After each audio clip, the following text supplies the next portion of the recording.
You're okay. Yeah, they put that note to that, you and I were talking about But feels for whatever reason.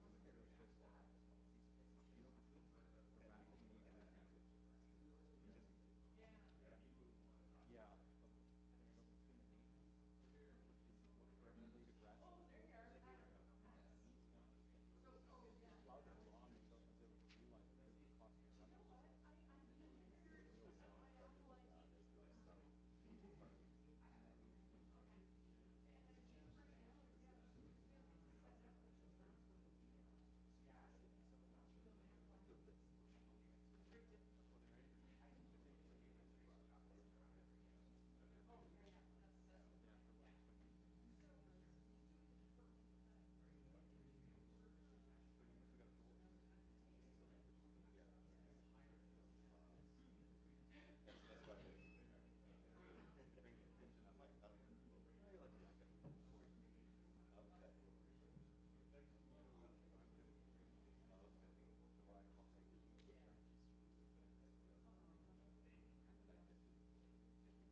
Would members of council be seated, please?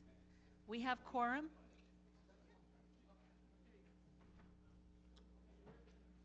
Shelley, you're back. You changed your mind.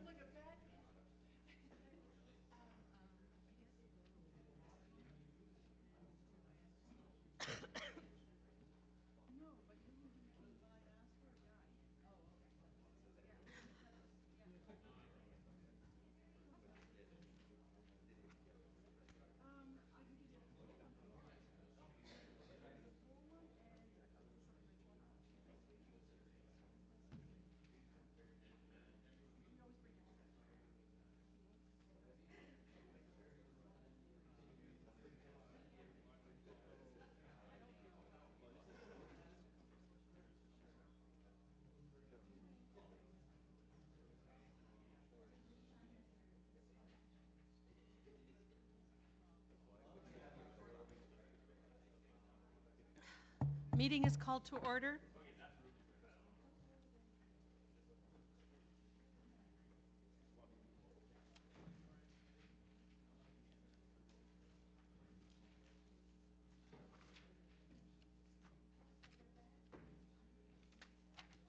Are there any declarations of interest?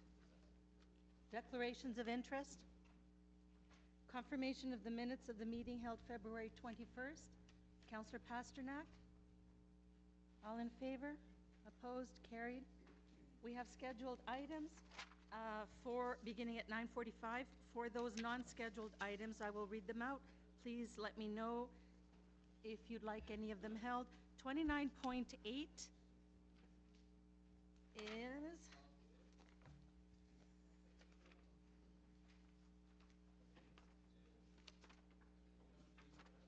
I'm finding it. 145 Shepherd Avenue East. Councillor Fillion, you have a motion?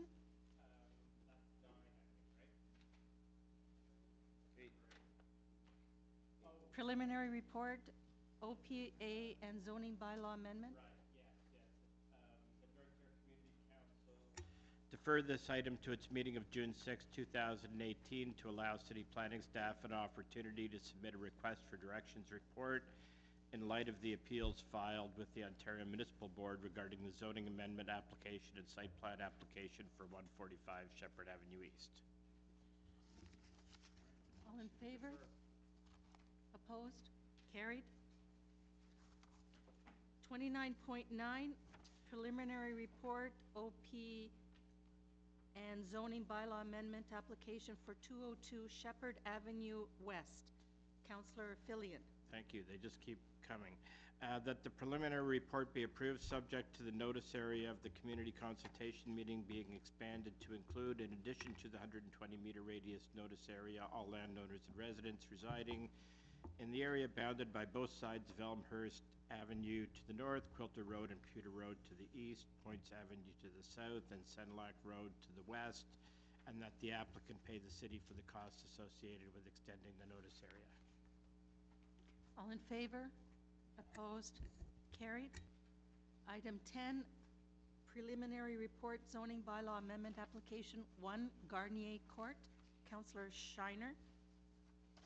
Yes, I have a motion, which clerks have, to extend the notification area.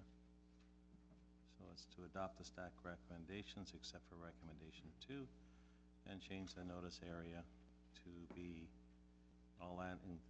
all landowners and residents residing in the area bounded by Steeles Avenue east in the north, Kammer Avenue in the south, Conacher Drive in the west, Bethview Park, Don River in the east, that the applicant pay the city for the costs associated with extending the notice area. All in favor? Opposed? Carried.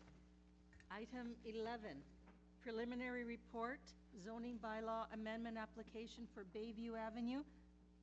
Shall we hold that for Councillor Robinson? Councillor Fillion, item 12, 2450 Councillor Carroll, Victoria Park Avenue. Yes, Madam Chair, what's before you is a preliminary report, but I'm moving instead the following motion. I think clerks already have it. because the applicant's already at the OMB. So to defer this item to allow community planning staff to continue discussions and prepare a subsequent report at the appropriate time in light of the appeals filed with the OMB regarding the zoning bylaw amendment application for 2450 Victoria Park Avenue. All in favor? Opposed? Carried. Item 13, we'll hold for Councillor Perruzza. 14, Antibes Drive parking amendments, Councillor Pasternak. Thank you, Madam Chair. I'll move the staff recommendations. All in favor? Opposed? Carried. Item 15, parking prohibition on Timber Lane Drive, Councillor Pasternak. Yes, thank you, Madam Chair. I will move the staff recommendations. All in favor? Opposed? Carried. Thank you. Councillor Pasternak. Item 16, short-term parking on Wilson Heights Boulevard. Yes, no, thank you. I'm going to defer that item because I haven't had a chance to talk to the affected households in that cul-de-sac. Not sure whether I need a formal deferral motion, but we can certainly...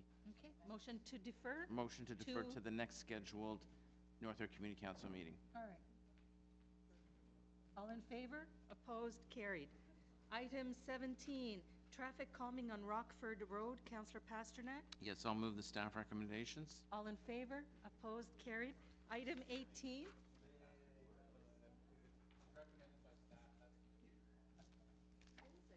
Item 18, road alteration, Lawrence Avenue West, Dufferin Street and Corona Street via Banyado, Councillor Cole. Madam Chair, can I defer that to the next meeting of the Okay, Community Council? all in favor? Opposed? Carried.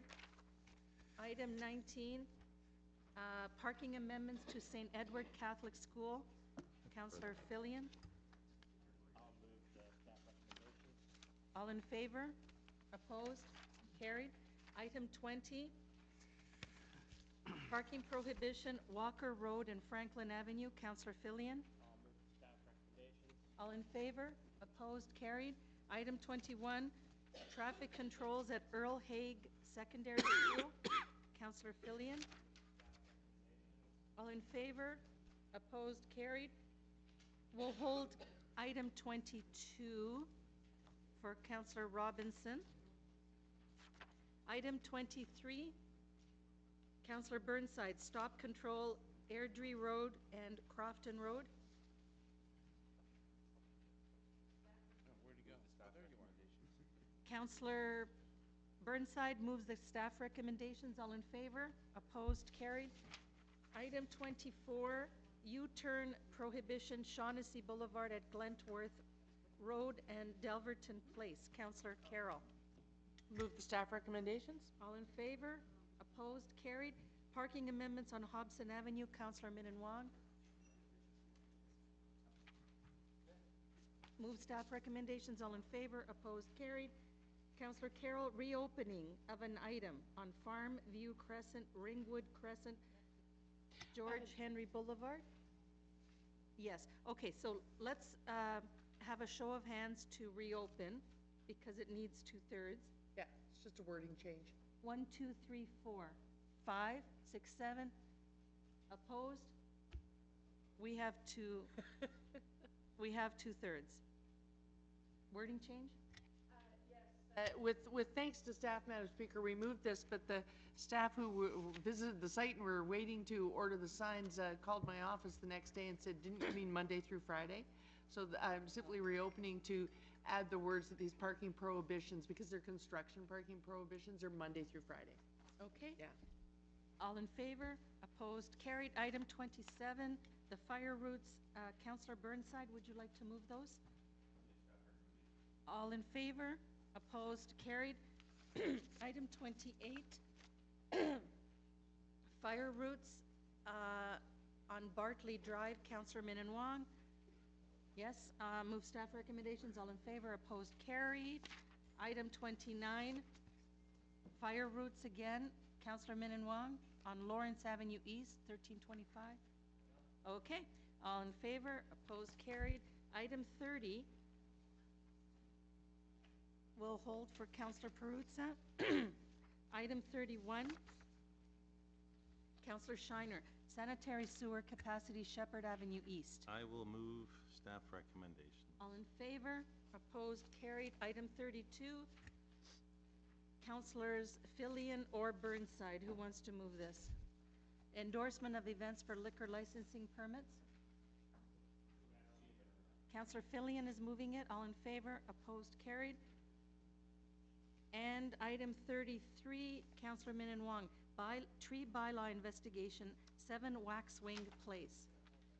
Holding.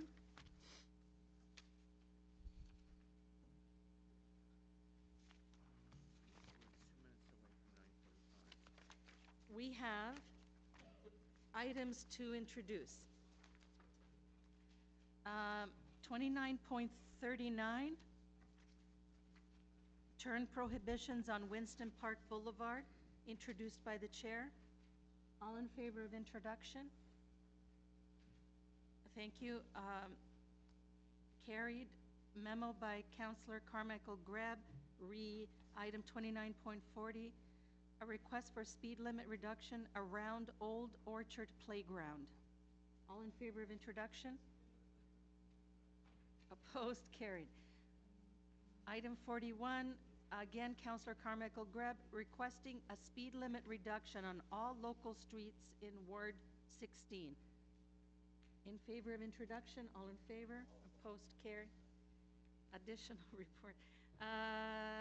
Councillor Cole, 29.42, report from Deputy Chief Building Official and Director, Toronto Building, regarding a residential demolition application for 2910 Dufferin Street. All in favor of introduction? Opposed? Thank you. Carried. Councillor Cole, item 43, application for demolition on Glen Park Avenue, numbers 11 and 15. All in favor of introduction? Opposed? Carried. Item 44, moved by Councillor Robinson, speed limit reduction on Brookfield Road, Plimbridge Crescent, Plimbridge Road, Donino Avenue. All in favor of introduction? Opposed? Carried. And last one, also Councillor Robinson, it will be known as 29.44, speed limit reduction on Glengowan Road. All in favor of introduction? Opposed? Carried. We go to our first item, hearing at 9:45.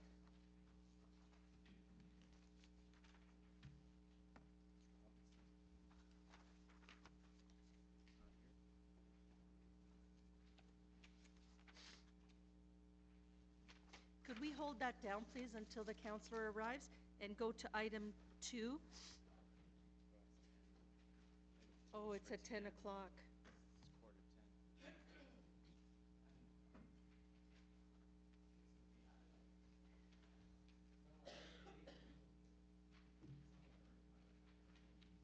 Have they been distributed yet?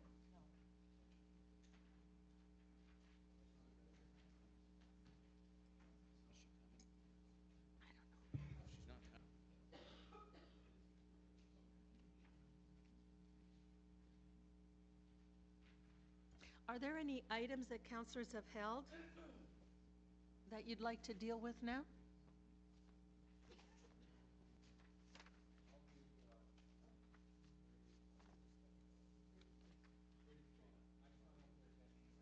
Okay, we're going to item 33, 29.33, tree bylaw investigation, 7 Waxwing Place. Councillor Min Wong? Are there any deputants to item 33?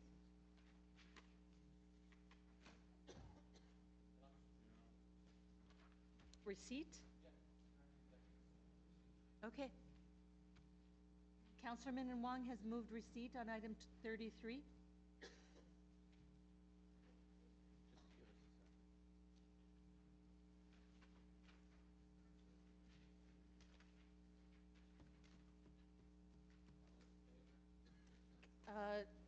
Councillor Pasternak has asked for a minute to review it. Well, these guys are, they're asking for a minute to determine whether this... All right, all in favor? Opposed, carried. Item 33 is dealt with.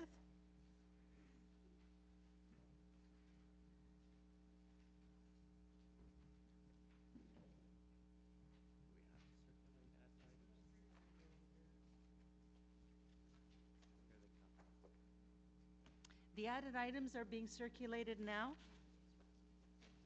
Councillor Cole, you said that you had some quick ones? Yes, Madam Chair, I believe them to be quick. One of them is item 29.42. Yes, I wanted to know where that is exactly. It's actually, I mean, I know it's called a demolition application, but it's, right now it's a restaurant, and it had that they're converting into office, medical office space. Do you know where Cinquelere was, the restaurant in Dufferin? There's going to put medical offices in there, and technically they need a demolition to convert that. So you're moving, I am moving to approve the application to convert existing dwelling units into an office space without conditions. Sorry, Madam Speaker, yes. I just want to know where it is. In your agenda or on Dufferin? On Dufferin. 2910 Dufferin is just south of Playfair on the west side, the strip mall. It was a restaurant. So, Councillor, Madam are you trying to Speaker, gauge whether you have an interest? as, Yeah, you do then. Yeah. Close enough. I can't throw a stone that far, but out of an abundance of caution, I'll declare an interest on this item. As my Okay, so the clerk will note family that owns the property in the area. Councillor Shiner is declaring an interest because his father owns property in the area. Okay, so the councillor has left the room. Any other questions on item 29.242? No? So the councillor's motion is before you. All in favor? Opposed? Carried. 1-0. And then I could do 29.43, which is also a residential demolition application, 1115 Glen Park. 4-3. Located, This is at near Glencairn and Bathurst, the synagogue that's being renovated, bought the 2 residential properties next door that are going to be part of the newly renovated synagogue, and they need these 2 to be demolished. so Councillor Shiner is in the room? Shiner can be in for this. Okay. So this is 29.43, I'm going to move Glen Yeah. Park Avenue, numbers 11 and 15. Councillor's motion is before you? It's Habonim Synagogue. Right. Are you moving number 2? I'm going to move number 3. Actually, I'm going to move an amended number 3. I'm just going to strike D because they're going to be building on the site, so I don't think they need that. So recommendation number 3, A, B, and C. Oh, sorry, A and B, just A and B, 3 with A and B. Okay, so recommendation 3A and B is being moved. Yes, just A and B. Is that clear, Francine? Okay, all in favor? Opposed? Carried.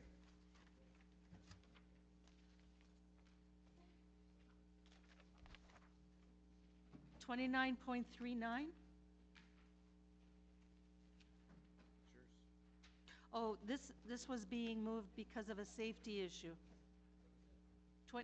Turn prohibitions on Winston Park Boulevard. We don't allow drive-throughs near residential communities anymore. However, this one got through because it was not a change of use. Before Tim Hortons moved in, there was a submarine there that had the ability to have a drive-through. So it's caused,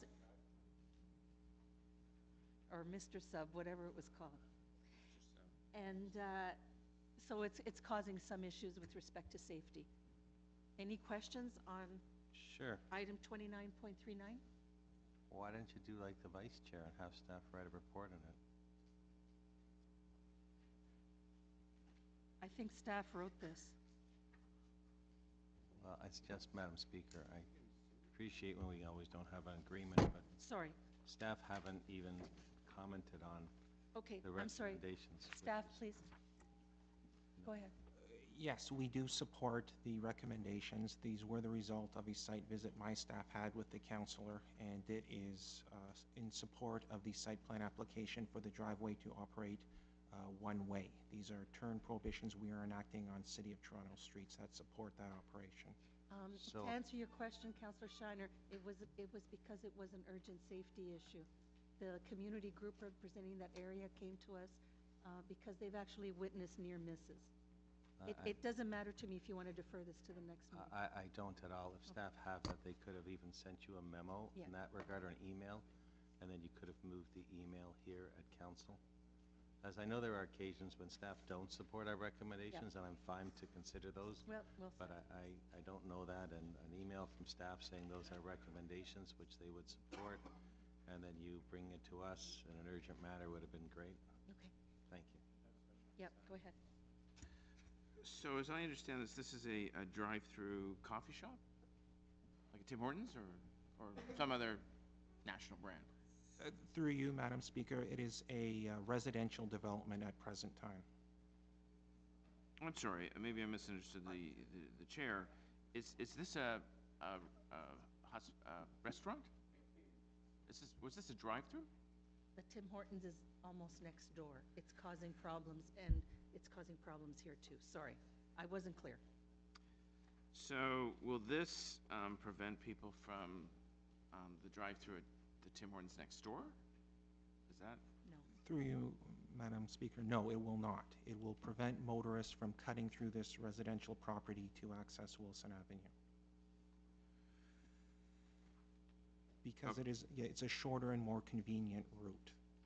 So no business is going to come to us later and sue because we've chopped off 30% of their business because of this? I don't believe so. I can't speak from a legal opinion, but from a traffic operations perspective, I see no issues with impacting access to the businesses. In order to allay Councillor Pasternak's fears, I have to tell you that the owner of the Tim Hortons put up his own sign when he saw the problem. Okay. And the safety concern. Thank you. All in favor? Opposed? Carried. Okay, item number 1. Is anyone here to speak to the final report condominium, Common Elements condominium application for 2 Bay Tree Crescent, Bayview Avenue, and Bayview Avenue? No one? Councillor Robinson? Thank you, Madam Chair. This has been a saga on Bayview Avenue, and I think we're close to the end of it. Again, approved by the OMB, but I'll move the recommendations. All in favor? Opposed? Carried. Item 2. Zoning amendment application for 71 to 75 Curlew Drive. Speakers on the application? He doesn't want to speak. I can tell by his face. Councillor Minnan-Wong, do you have a motion? Yeah, I do. I have a motion. So this is just while they're putting it up, this is an application that originally started off as a mid-rise condo. The residents wanted stacked townhouses. They preferred it, actually, to the mid-rise, so the developer agreed to that. What this motion does is, there's a small piece of land that was going to be used as a park. What we've agreed on, what this motion does, is the applicant has agreed to pay the full cash in lieu to the city plus an additional $1 million. So that's a total of $1.75 million to go to the local park.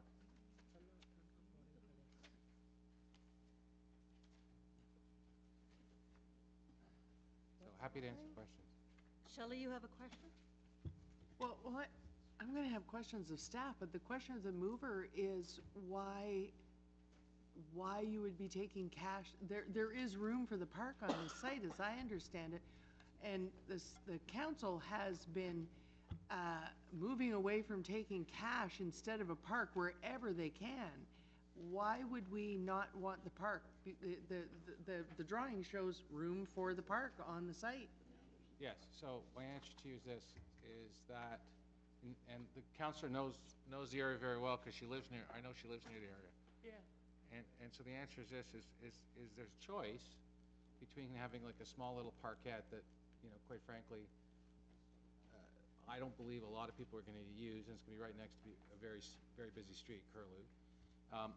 And the alternative is to take the cash in lieu, it goes into the system, but also take an extra $1 million that gets to be used in nearby Broadlands Park for upgrades that are needed. We could put a splash pad there, we could, $1.75 million, I'm told, we're close to building an addition onto the community center. There would be, so I would rather use it at Broadlands, so you could actually take advantage of the larger Broadlands Park, which is within walking distance, and have a little kind of small little piece of land that would be used as a parkette that wouldn't be used very much. And if I can ask about your motion, you're adding back units to an Yeah. already fairly stacked and busy site. These are stacked townhomes and Yeah. quite a few of them. What kind of units are you adding back? Will they also be stacked, and how many bedrooms? Is that to be determined later on? They are stacked, townhomes. I don't have the unit count, the additional number. Okay, I'm gonna have questions of staff, sorry. Would you like to bring Madam, staff to the floor? Sorry. Can I actually move a motion to change the proceedings to allow the applicant to speak? Because if there are going to be questions, I think the applicant thought there weren't going to be a lot of questions. Maybe he might have an opportunity to answer some of those questions. Do you want staff to the floor first? No? Well, I think in terms of the way this should work, we usually hear from deputants first. So maybe we should hear from the applicant if they wish to make a presentation, and then that might sort of answer some of the questions that some of the counselors might have. Does the applicant wish to make a presentation? Welcome, Mr. Brown.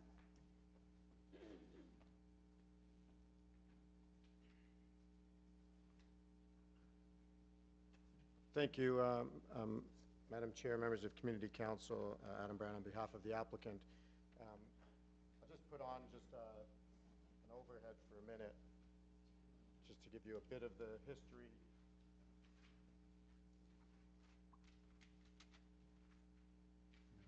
Overhead, up there. Oh, your overhead working? No.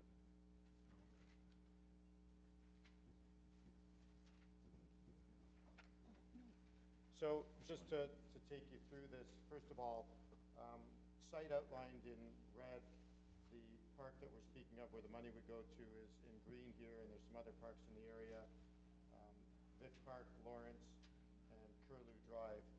And this is actually an application that, as was indicated, had a permission that would have allowed about a 10-story mid-rise that was discussed originally, reduced to a stacked townhouse development, and a design with the stacked townhouse developments that originally had these blocks identical to these blocks with all of the other standards that have been applied to the site, and with the design in essence appearing as so.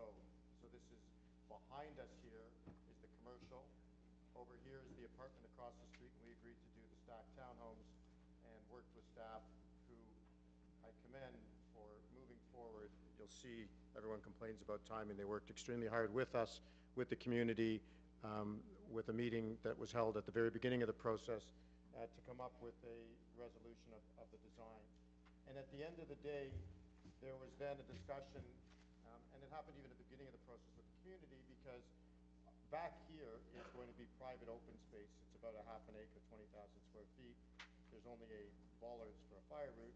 And so the question to my client was, would you consider changing your scheme back to this and taking this park on Curlew and putting money into the Broadlands Park? And the answer was yes. So it was a practical response in working with the community, knowing that we had private open space in the back here that's going to be used in any event for the development, and knowing that we've been to Broadlands Park because our community meeting was there, and I can tell you the community group was fantastic to work with right from the outset. They were reasonable, and I think appreciative of the fact that my client came out at the beginning and went from mid-rise to stacked townhomes, and you can see by the lack of anyone here, I think there's one letter talking about during construction what might happen. So we were asked if we would agree to this alteration, and the answer is yes, and it's identical to the completion of the block as proposed with the same units that we had previously before that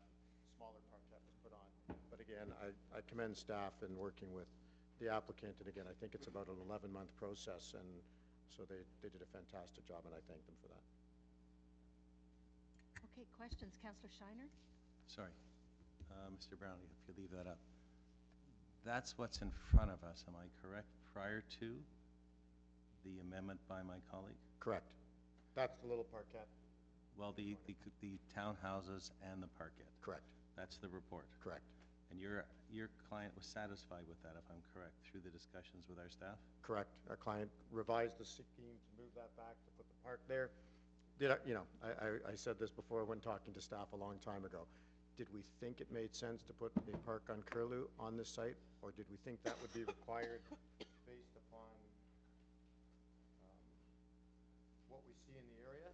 We didn't, but at the end of the day, we did resolve with staff on that final design, and yes, you're correct. Sorry, so your client is satisfied with this design and the park where it is and this amount of parkland? Correct. Staff originally wanted more parkland to meet our normal standards. Correct. And Well, they agreed to accept this amount of parkland on the site, am I right? correct.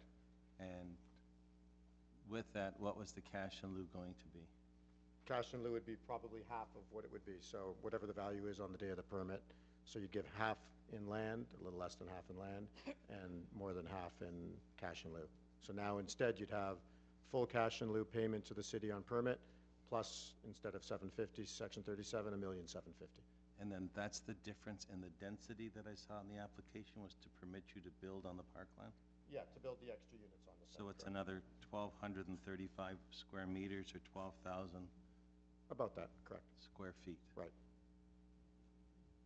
And am I correct that, because I was trying to find from staff, I can ask them after, the townhouses here and the layout that they have and the Identical. separation distance, staff was satisfied with? They're not exactly what the guidelines call for, but they're close and they were willing to recommend this. They worked in a reasonable way with us, and the answer is yes, correct. So you're satisfied either application, whether it's the full cash in lieu that my colleague's asking for, or the reduced amount here, or the full park, or this piece of parkland, or no parkland?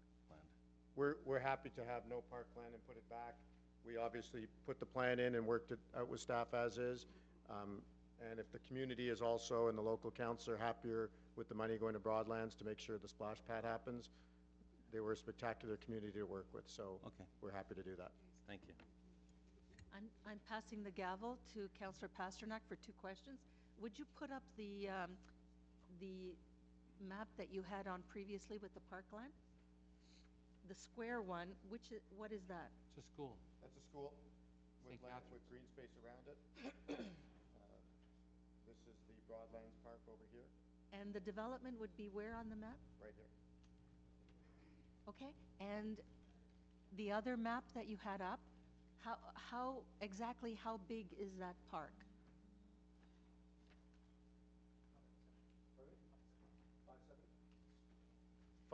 570 square meters, Help me understand what that means. 6,000 square feet. So like, so remember I told you that our back, Is it an acre? no, an acre is 45,000 square feet. It's half, Not even half. 6,000, it's so why wouldn't? eighth of an acre. Why wouldn't you build the full acre or so that staff would recommend? Sorry, in terms of the full acre, if this site had to have a full park on it, we would have gone back to the mid-rise, to be honest. When we started the process, it's a lot easier to move a mid-rise or a tall building around a site to accommodate that. Once you agree, it's almost like you say, okay, you agree to take it from a mid-rise down to a stacked townhouse scheme, and then you say, after you've agreed to do that, just kidding, give me the land and that makes it not feasible and not viable. We wouldn't have done it. Councillor Pasternak is next for questions. My questions are for staff, actually. Are there any other questions of the applicant? Yeah, Councillor? so you said you were satisfied with the staff report. You could do either, but you would prefer to, not to have the park plan, is that correct? Yeah, at the end of the day, based on the community input, based on the input that we've received, we want to compromise and make everyone happy. So it's been a positive process. Thank you.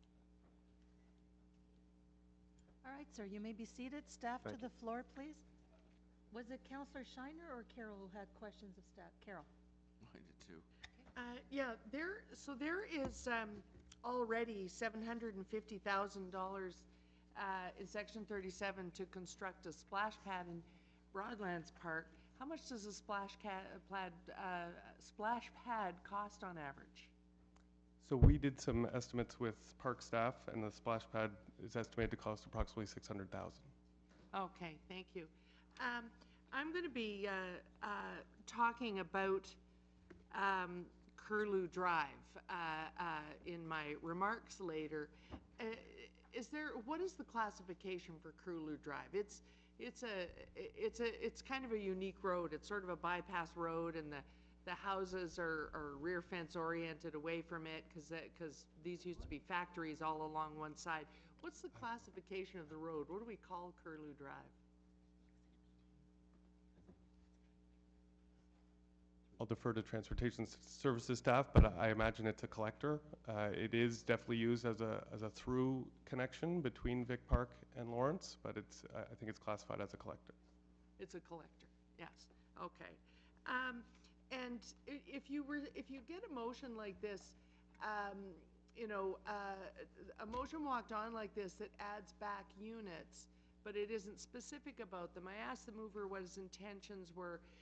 Given that he hasn't defined them, to add back units at the last minute like this, would that require you to go back and negotiate with the developer or between now and council, or would you simply designate them? How do we add back units when you've gone to the pains you've gone to get from 240 down to 222 to create the parkland? How do you just add them back now at the last minute? I think we'd certainly like to, should this motion pass, we'd certainly like to negotiate with the developer what the unit count and unit size would be, but we certainly hadn't contemplated the 238 units. And the developer's probably going to be keen to come to that meeting, whatever the size, because he's going to earn money on the new units. So he'd be willing to have that meeting. I would think so, yeah. Okay. Those are my questions for now, Madam Speaker. Yes, thank you, Madam Speaker. I guess in the 7 years I've been here at City Hall, our planning staff pushed for park on site to be a central park, to be in the middle of the development. This looks like a pivot to be in the corner. Have city staff changed their minds about where the park should be? Where traditionally parks should be? No longer a central park, but on a corner of the property? For you, Madam Chair, city staff had located the park where it is currently located, so we could potentially expand the park in the future. It looks like it's on an intersection. Was it? No, there's a church right next door. Through you, Madam Chair, the properties on Curlew in our official plan have a special policy that allow them to be redeveloped as residential properties. So we anticipate if the property to the west ever redevelops, that we would also ask for a land dedication there and expand the parkland. Okay. A second question is, when accepting Section 42, it's not the same as Section 37. They're different provisions of the Planning Act. The local councillor has listed off a number of things he wants to do with the Section 42 money.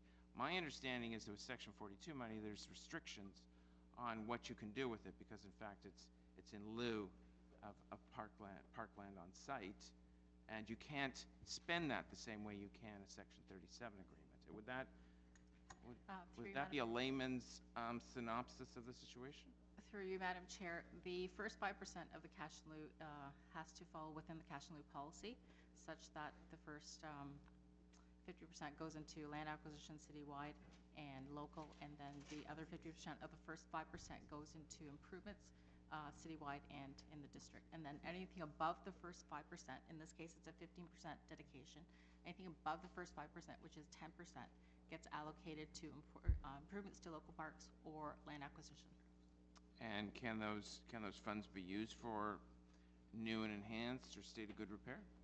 Not state of good repair, but new improvements to parks. Okay, thank you. Councillor Filion? So I'm looking at the staff report, and it seems to be saying very strongly that you want a park on this site. Is that correct? City staff did advocate for a park on site. So I assume you're not supporting the proposed change that would remove parkland from the site? That would go opposite of what city staff had recommended.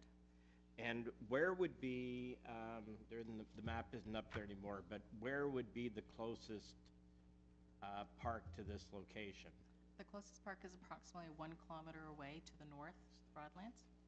And what would be our, I'm not familiar with the area, so I don't know how many people live in close proximity, but what's our standard as far as how close there should be a sort of neighborhood park to where people live? With our parkland strategy that we're producing right now, we're trying to aim for 500 meters to be the walking distance to a park. And so do we know approximately how many homes would not have a park within 500 meters if we don't locate this park here? I don't have that information, Councillor. But it would be a significant number of people who would not have a park within the area that the city wants a park. With respect to the 500 meters. Yeah, within 500 meters. This new development would not fall within that, because it would be 1 kilometer to the next park. Right. And I'm having trouble following the financials. So what it, tell me if I've got this right. It sounds like you Parks had agreed to a smaller park on site, even though you'd rather have the full park, a smaller park plus the cash in lieu, and then there's an additional Section 37 for $750,000. Do we know what the cash in lieu amount would be approximately under what staff are recommending? The balance of the cash in lieu would be, this is based on a ballpark, would be approximately just over 2 million. For the residual. If the city were to take the 570 square meters of parkland on site, the residual cash in lieu. So under what staff are proposing, if I got this right, the applicant would provide a park on site and provide $2 million cash in lieu. Correct. And $750,000 Section 37. Correct. And I'd really help to get a copy of the motion, but under what's being proposed, it sounded like the park on site, the $2 million cash in lieu, and the $750,000 was being replaced by $1,750,000. Am I misunderstanding that? Through you, Madam Chair, the Section 37 was going up by $1 million, but that wouldn't be replacing the cash in lieu. So the cash in lieu would be going up because of the removal of the on-site dedication, and the Section 37 would be going up, but it's not proposing that the Section 37 would replace the cash in lieu. Okay, so under what's being proposed, it would be, the cash in lieu would be $2 million plus, and there'd be another 750, an additional 750,000 added to the Section 37? Through you, Madam Chair, if the parklands were taken off the site plan, and the total amount would be cash in lieu, the cash in lieu would be higher than 2 million. Because we'd be taking cash instead of the land. Okay, so are we, apart from whether or not you want parkland on site or not, are we losing financially with what's being proposed, or we're gaining financially and we're losing the park? I don't think there's a gain or loss, it's just whether we take it as land, part land and cash in lieu, or all cash in lieu. Okay, thank you.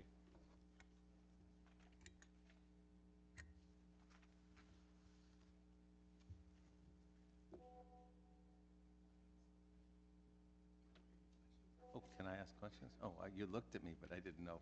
I had, oh, my apologies. So, I'm trying to understand this. The report says the original application was for 240 townhouses. Is that what the application was for? That's correct. And the current revised proposal is 222? Correct. There was no application for a mid-rise? Correct. If there was a mid-rise, would there be a park on site? We would certainly request one. Would it be 3 times the size of this one, probably? I couldn't comment on the design. We'd have to work through the siting of the building, but we would certainly look to secure full on-site dedication. Which would have been the size that you had, which was 3 times this one? In other words, one of the townhouse blocks would have been missing. That would have probably be a parkland. Right, through you, Madam Chair. Okay. Regardless of midtown or townhouses, parkland dedication is based on land area, so it would still be the same amount, 1,917 square meters. That's what you would have asked for? That's what the requirement would have been. And what are we getting? In the scenario shown by the applicant, it's 570 square meters. So we're getting 25% of the parkland, roughly, that you would have wanted, 570 out of 1,900, 30%. Okay, but you're satisfied with that in this application? You accepted the settlement, right? So you're satisfied with that? Yeah, I think park staff were grumpy with us that we didn't get the full dedication, but we, through trying to achieve a compromise on the site, we secured the parkland about a third of the size. Now let's get into cash. There's 750,000 as a Section 37, am I correct? Correct, yeah. There's $2 million as cash in lieu. That's the rough estimate. It would be determined at the time of pulling a building permit. So, of the cash in lieu, half of it goes into the, how's it split? The cash in lieu, if the city were to achieve the 570 square meters, that would account for the first 5% of the parkland entitlement. So anything over and above that, which would be the approximate 2 million, would be the above 5% cash in lieu. And how does that get split in the city? So it doesn't get split in the city. The local councillor has the ability to direct those funds. So the local councillor, has the ability to direct the $2 million Correct. To improvements or land acquisition, and the 750,000, which is Section 37 funding. and the cost of a splash pad was? Approximately 500,000 to 600,000. So you could put 4 splash pads in? Well, I wouldn't put 4 splash pads in, sorry. But in 4 different locations in that area if you wanted to. from that- Theoretically, that So would there's do. $2.75 million going to for the ability of the local councillor to decide where it should go in that area, Correct, subject to council's approval. correct. Thank you.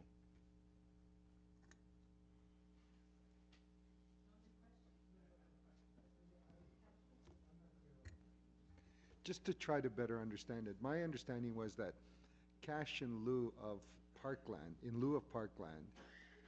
unless it's specifically motioned here and then at council, I thought the split was 50 citywide, 25 to the region, and 25 locally. Through you, Madam Chair, that's the first 5% of the cash in lieu.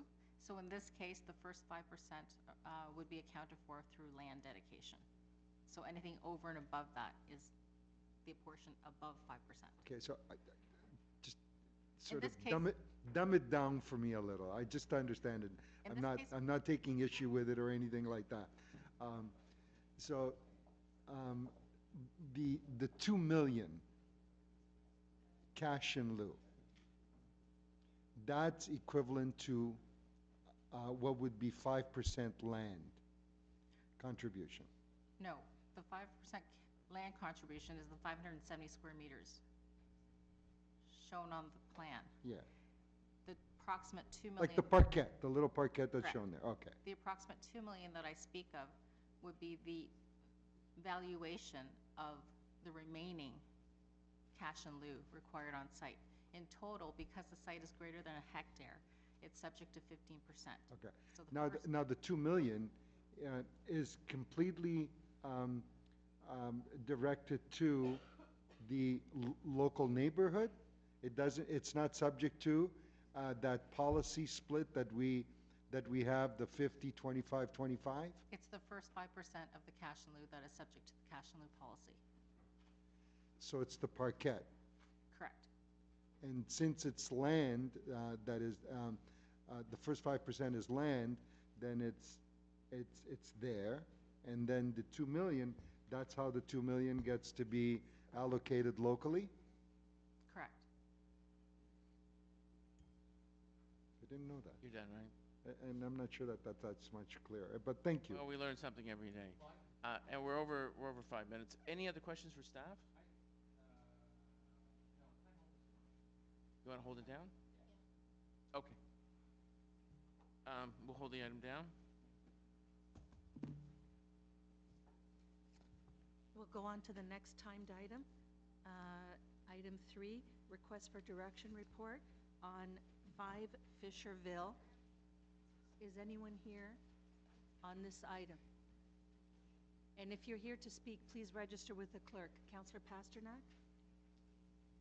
Do you have a motion? I was going to move the staff recommendations in the report. All right, all in There's no- favor? Yeah. Opposed? Carried. Item 4, Councillor Pasternak, request for direction report on Gorman Park Road. Is there anyone here on this item? Councillor Pasternak, do you have a motion?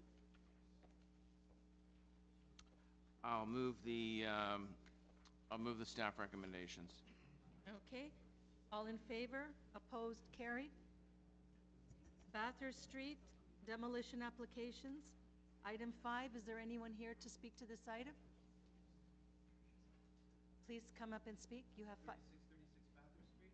Yes? Yes.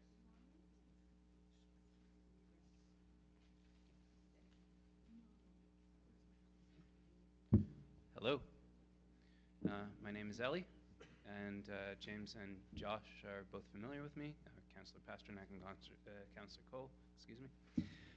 I have a few comments, and I'll try to get through them as quickly as possible. I'd like to begin my comments by saying that I'm not entirely opposed to some kind of development on the site. My prime concerns are the noise and construction over the 7 years the project will take to complete, and the affordability of either continuing to live in the existing building or after the completion of the development, and that of the development itself, should we be able to possibly afford some kind of unit within the new buildings.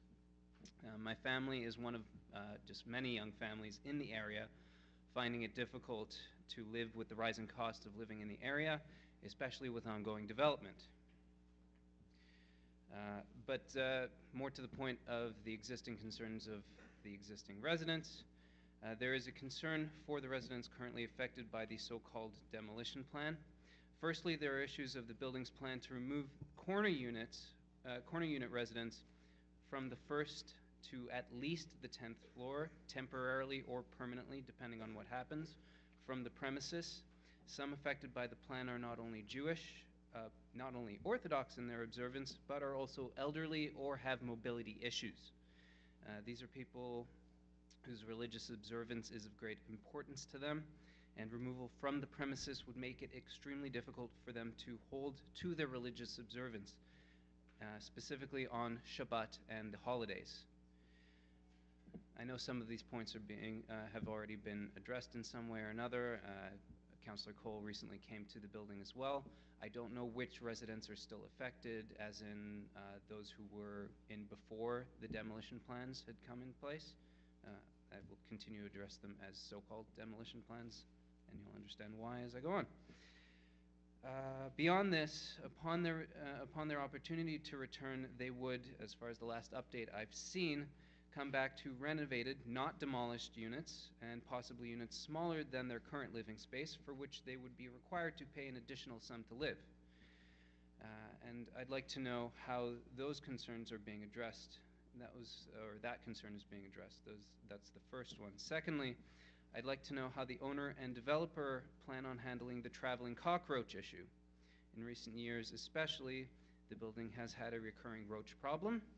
Certain units have it far worse than others. For example, I'm aware of a unit on the 15th floor of the building that had its kitchen completely torn out and replaced because of the severity of the infestation, only to have the new residents who had just moved in right after said renovation find young roaches in the kitchen area within the first 3 weeks of moving in. If not properly handled prior to or during construction, the proposed buildings would simply offer the insects broader range of movement. So I'd like to know how the owner and developer plan on addressing that issue. I was working on some other notes, but here we are, and I kind of ran out of time. So there is one other point which was raised during the meeting in January, which Councillor Cole, if you have the opportunity to address, I'd like to know, as to the potential moving of the roadway for Hotspur, I believe it was, as to whether that was confirmed as part of the plan or whether that was still in negotiation. And I don't know whether I'm supposed to just go back to my seat or stay here. Okay, just stay for a moment Okay. because there are questions. Councillor Pasternak? Normally when renters are displaced during some kind of construction, there's a targeted meeting with a city staff member and the applicant to go over many of the questions that you have proposed today. Was there a community meeting with city staff to talk about your rights, your obligations, what you're entitled to, your protections, and so forth? There's a long list of items that protect tenants if they're displaced during construction. To be clear, I am not a corner unit resident. I'm in the exact middle of the building. So this concern is more about, for instance, I happen to be on a floor that is affected, just not one of the direct units that is affected.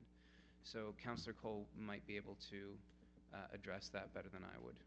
Okay, well, I'll let the local councillor 2 meetings, take that issue. if I understand correctly. Have all of the concerns by all of the affected residents been met? Councillor Cole. So, are there any other questions?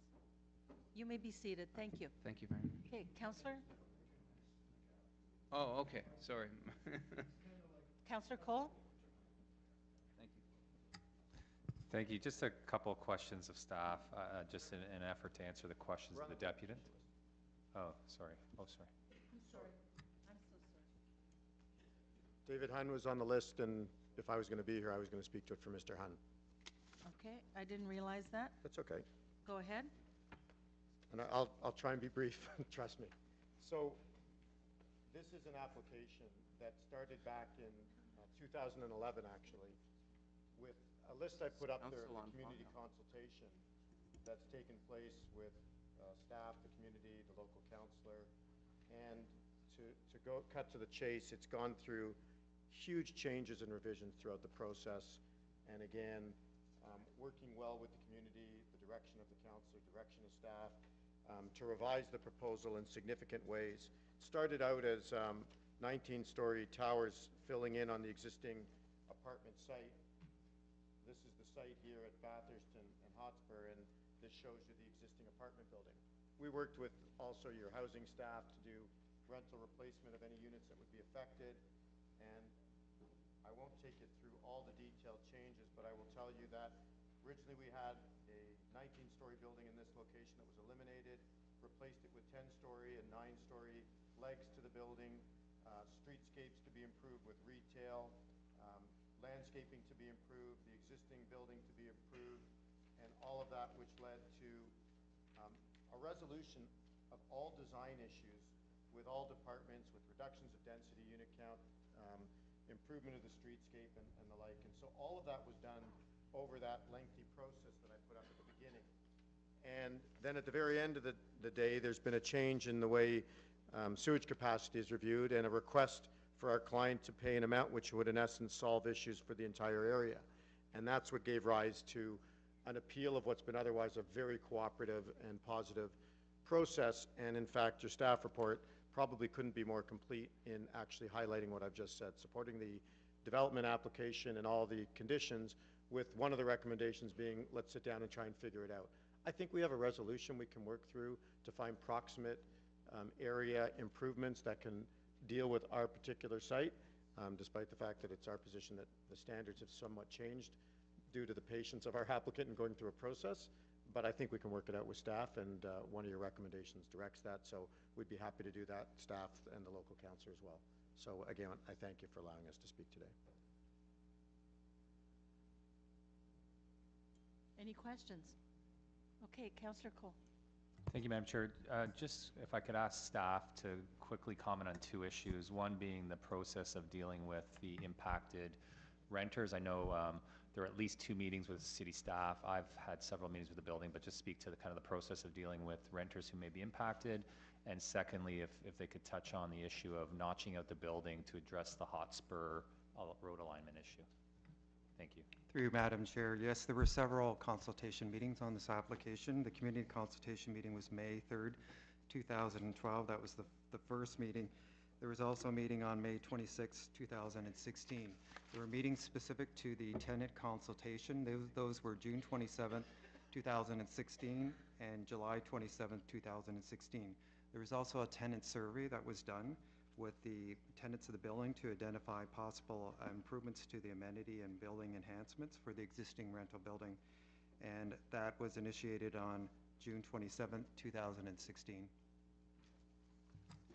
With respect to the second item, the realignment of Hotspur, the applicant has worked with planning staff to redesign the building to notch it to achieve the realignment of Hotspur, which is an item which is required through the Lawrence Allen secondary plan. Great. Thank you very much. Thank you, Madam Chair. Any other questioners? Speakers? Councillor Cole? Yeah, I'll speak. I'm moving staff recommendations, and just to give a bit of insight, this has been in the works, I think, since shortly after I was first elected. It's been a long process. I've worked with a lot of, it might have been my first apartment building meeting. I've been working a lot with the tenants association there and residents, and a lot of changes have been made. There's still some concerns, obviously, because it's a big change. Having said that, the applicant or the representative for the applicant did mention this issue that's come about, and I've never seen this before, where there's basically our staff have said the infrastructure doesn't accommodate what's being proposed here, and so that has to be dealt with and paid for in advance of approval. And so we're now kind of on the road to the OMB with this, but that is the biggest outstanding issue. And so obviously part of the recommendations defer making a decision on this, but I expect conversations on that front still to be carried out. I don't know how that's resolved, because I've never seen this before in my time with a lot of development applications, but that is the outstanding issue, and that's why the recommendations read as they do in front of us. And so I'll move staff recommendations that we direct the city solicitor, city planning to go to the OMB, et cetera. Any other speakers? All in favor? Opposed? Carried. Okay. What item was it? 2, please. Yeah, I just want to briefly speak to it. So I'm withdrawing my motion, but I still want to speak to the item. So I will tell you this. I've lived in that area for 40 years. And that little piece, they talk about it as parkland, but it's not parkland, it's a parkette. Okay? So I have 3 children that live in the area. If our family was deciding whether to go to a little parkette or walk to a bigger park, we'd go to that bigger park. And I would prefer to take, the difference is, and I confirm this with staff, it's the difference between $2.75 and $3.75 million. And you all have children. Would you rather go to a little parkette, many of you do, that you can't really run around in, that's right next to a busy street? Or would you rather go to a large park that has a swimming pool, a skating rink, and a baseball diamond, and also a playground where your kids are, and they're not going to run on the street? I would rather have taken that money and used it to build something bigger and better that the entire community could have used. This idea of having parkettes, we have some of them in Don Mills, and they're horrible. You can't do anything with them. You can't run in them, you can't play with them, and, I mean, they're just, sometimes, in the downtown, they're okay, like, maybe that works for you, but it doesn't work in Don Mills, and I would have rather taken that extra money to improve a very large park, but the votes aren't there, so I'll withdraw the motion. All right. So you're moving I'll move the staff report. staff recommendations. All in favor? Opposed? Carried. We go to item 6 now. 1650 Shepherd Avenue East. Is there anyone here to speak to this item? Councillor Carroll? Madam Speaker, I just want to show a picture. I'm moving the staff recommendations, but I made a little speech about this at council, and it was late. Oh gosh, now you can't see the existing built form. I don't know how well, you can just see the shadow of it. You'll see it, you can sort of see it, it's boxed around there. That is 1650 Shepherd Avenue, a little apartment that exists, 17 stories. This application, I'm moving the staff recommendations, which is request for direction to the OMB to refuse. What they want to do is build a 35-story building in the backyard and a 3-story above-grade parking structure. And the reason I'm taking a moment, even though I'm doing staff directions, is because over the coming months you will see that the apartment building beside it and the apartment building behind it want to do the same thing. We said that we wanted development on the park in Tower in the Park built forms in North York, but this is how it was interpreted by the development community, and this is not what we meant. So I say this because, as you know, I'm not going to be in council soon, but you're going to see 2 more of these in the same neighborhood, and I think you're going to see them all over North York if we don't get this right. So the request for direction before you is to allow staff to go forward with a refusal, but it also gives them direction if the OMB in some wacky moment decides to approve it anyway, that they withhold long enough for much further process between city planning and the applicant before finalizing. I wish that the overhead projector gave you a better view of the existing building, but it's certainly in your agendas, and because there is not a single person sitting here who doesn't have a Tower in the Park built form somewhere in their ward, you really should have a look at this application. It's a very troubling trend, and staff are taking great pains to procedurally get it right on the first time such an egregious application comes before us in this term, so that going forward, they've really flagged, not only for the OMB, for the LPAT that will succeed it, that this is our approach if this is the type of application that comes forward in terms of tower renewal, which meant light development and an interesting approach to Tower in the Park, not obliterating an existing building with that type of built form surrounding it. Thank you, Madam Speaker. Any questions? So the motion, all in favor, opposed, carried. Item 7, there's a refusal report for 2908 Yonge Street. Is there anyone here to speak to that? Sir? Have you registered with the clerk? I have. Okay.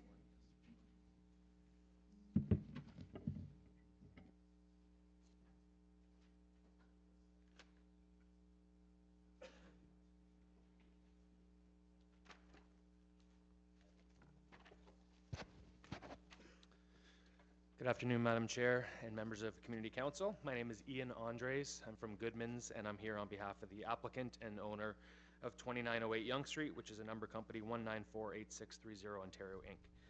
As I'm sure you know, this property is located on the west side of Yonge Street, south of Lawrence, and adjacent to the duplex parquet. It's currently used as a gas station and therefore represents an underutilized property in a prominent location within a short 4 to 5 minute walk of the Lawrence subway station and extensive commercial services, parks, and amenity space. There can be no dispute that the provincial and municipal planning policy call for significant intensification on this property, and despite the city having passed the new harmonized zoning bylaw in 2013, the zoning of this property remains outdated. It hasn't been reconsidered since the early 90s, and as it stands today, it's out of conformity with the applicable policies of the official plan, PPS, and growth plan. And within the official plan itself, as you know, the site's designated mixed-use areas, and it's located on a designated avenue, meaning that it is intended to be redeveloped with significant density, provided it does not result in unacceptable impacts and that it generally fits with the existing and planned context of the area. In our respectful submission, this 13-story building designed by Raw Architects does just that. It contains a slender floor plate above the 7th floor. It steps back at the 8th and 11th stories. It would result in 85 dwelling units, with 90% of them being 2 and 3 bedroom units, and about 400 square meters of ground floor and mezzanine level retail on Yonge Street.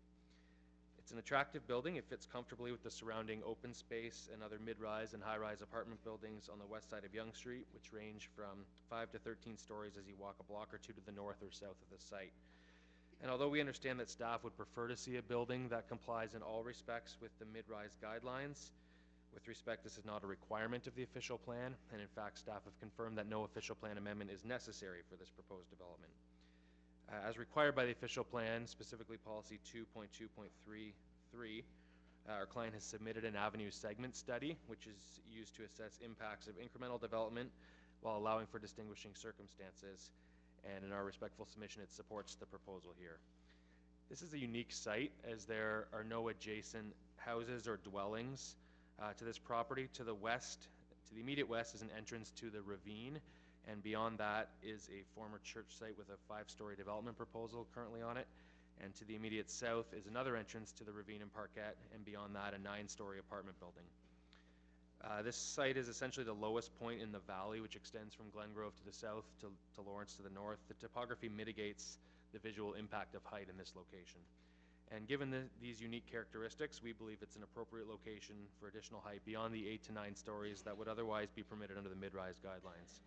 And of note, I would say that there are apartment buildings just to the north, about a block at 3000 and 3018 Yonge Street that have existed for a long time with similar heights of 13 stories and similar densities of about 7.5. We've reviewed the staff report, which was received last week, and Bousfields, the planning consultants on this matter, have submitted a preliminary response as of yesterday. We felt it was important to respond to some of the staff comments and the policy issues discussed in the report. We wanted to ensure you had the benefit of Bousfields' planning analysis and opinions before making a decision on this matter. And in short, Bousfields and Mr. Volpentesta specifically disagree with the policy interpretations and inclusions expressed by city staff in the report, specifically in respect to the growth plan and PPS policies and staff's assertions of nonconformity and inconsistency. Given the location of this site within a mixed-use avenue and its close proximity to transit service and amenity, the clear provincial policy direction is to intensify these lands.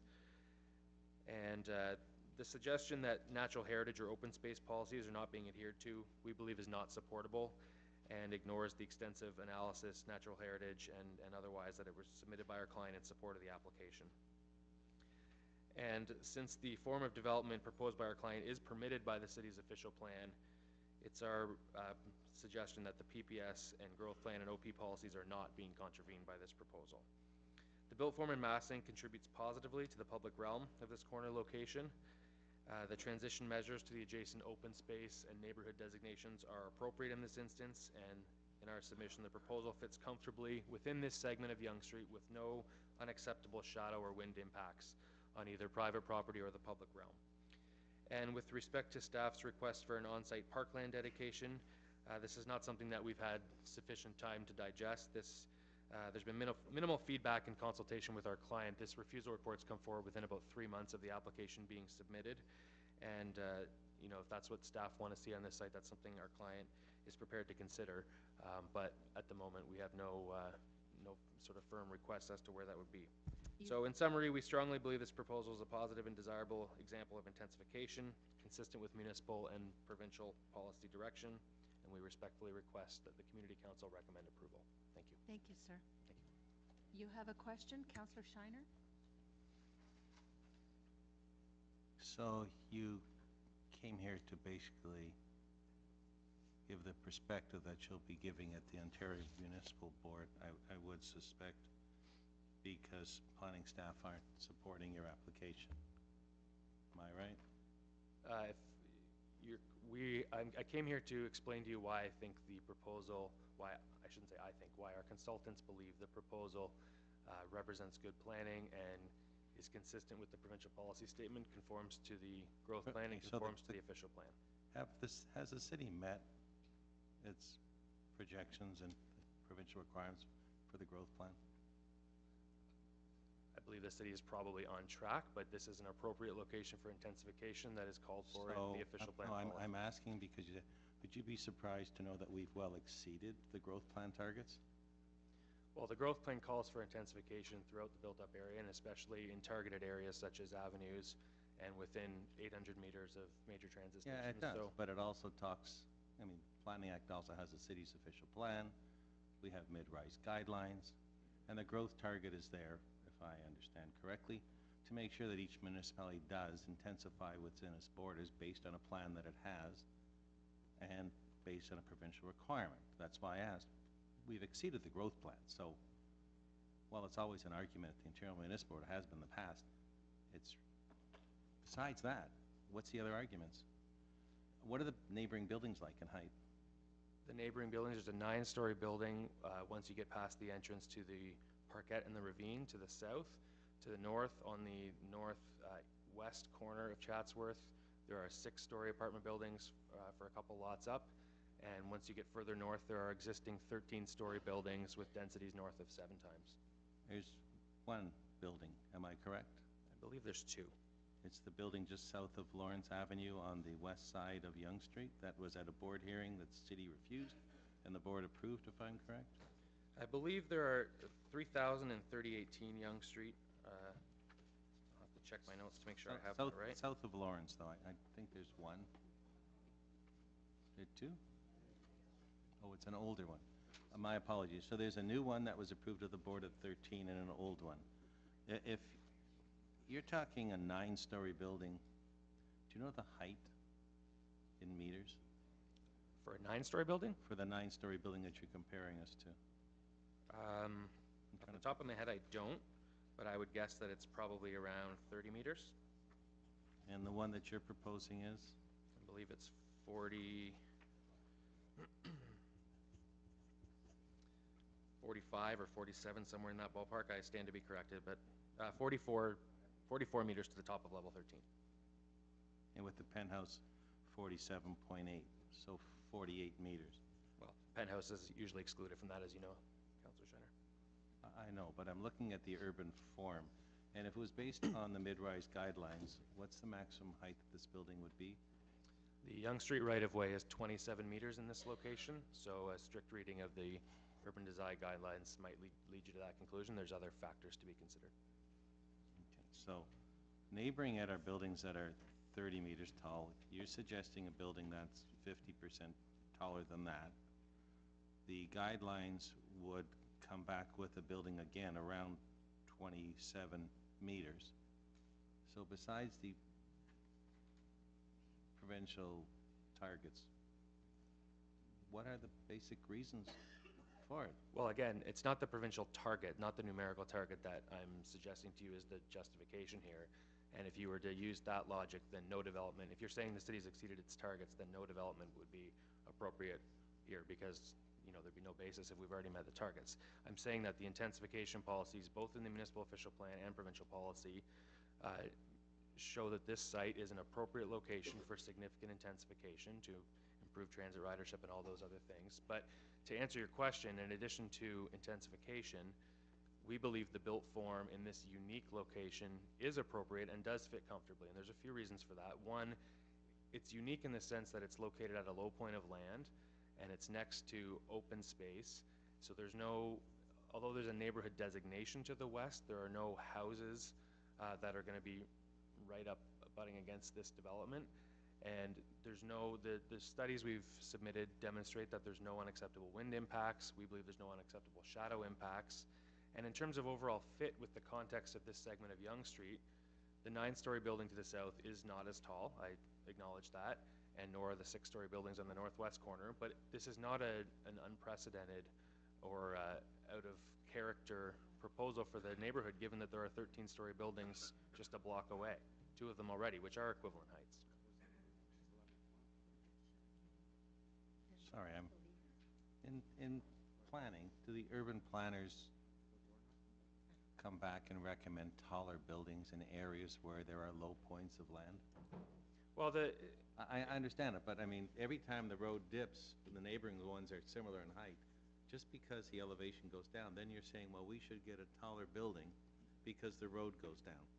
When you say should, I'm not suggesting there's any entitlement. I'm saying it's an appropriate location because of the unique characteristics, and it may be the case if there's a low point in land that neighbors are also at a low point. In this case, it's not really that, and all I'm saying is that it mitigates against what the height of a 13-story building would be otherwise. I'm not saying this is the #1 justification for it, but it helps to contribute to an appropriate built form of the area. Thank you. Thanks. Any other questions? You may be seated, sir. Thank you. Counselor, you have a motion? Yes, I will be moving staff recommendations on this item. This is a development that is definitely not acceptable in this area. We had a community meeting. Not one person who actually lives in the community supports this development. It's just too tall. It backs onto a park. Chatsworth is a one-way street. Every school in the area is over capacity, and the buildings to the north and south of this are much smaller. Yes, there are 13-story buildings closer to Lawrence, closer to the subway, but this is further away. There's a proposal for retail at grade, but there's no other retail at grade in the area, and it's just not something that would work on this site. It's a very small site. If you know it, it's the Petrocan station on Yonge Street, just south of Lawrence, and entrance to the park right next door. So I will be moving staff recommendations because this is just not acceptable in this area. Thank you. Councillor Shiner and then Councillor Robinson. Councillor Robinson, go ahead. Okay, thank you very much, Madam Chair. I echo my colleagues' comments. I'm the councillor to the east of this application, and also attended the public meeting along with Councillor Carmichael Greb. I just want to say 2 words and say thank you to staff for an excellent report. I think they've done a really great job moving this through, and the report, as you can see, the content is well developed. It is a postage, if you're not familiar with the site, it's a postage stamp sized lot, very, very small, inappropriate, right up against a park. Many trees will be victims of this if this was to move forward. Trees that really line the park, and we don't have a lot of parks in that area, so very important. So this truly represents an overdevelopment of the site, grossly, and I just again want to thank city staff for their work on this. So, Madam Chair, I asked my questions on this of the representative of the applicant because this is unfortunately a common occurrence by some land developers within the city, not all, who tend to decide that what they think is the only way that works. And I understand the consultants with this team because very often that's the way they work. This is a tiny little site in a little dip on Lawrence Avenue, on Yonge Street, south of Lawrence Avenue, with older buildings beside that are 6 stories and 9 stories, and we know they have 8-foot ceilings, not 10-foot ceilings. And there's one new building north of it, 13 stories that the city didn't support, right almost by the corner of Yonge and Lawrence that the board approved. And then it's referred to the Places to Grow Act. Well, the Places to Grow Act was meant to be sure that municipalities do intensify within their communities instead of continuing to build out into farmland. They set us targets, the city is meeting and exceeding them. And hooey is what it is when someone says that to the board, because they say it's Places to Grow Act, it's an area of intensification. It doesn't even meet our mid-rise guidelines, which in some areas, we've had a lot of communities concerned that those allow buildings that are far too tall. So the staff report is an excellent report, and I'm well supportive, but I would say, and part of my message here is to those in the development community, what's happening here on this application is what's happened around the city, and it's why the provinces act to change what the Ontario Municipal Board does, to stop this type of application, to stop development that's inappropriate, to stop not allowing city staff to be able to review and bring to council reasonable applications, which in all cases our communities may not like. But they're much more reasonable than an application like this, which is quite ridiculous.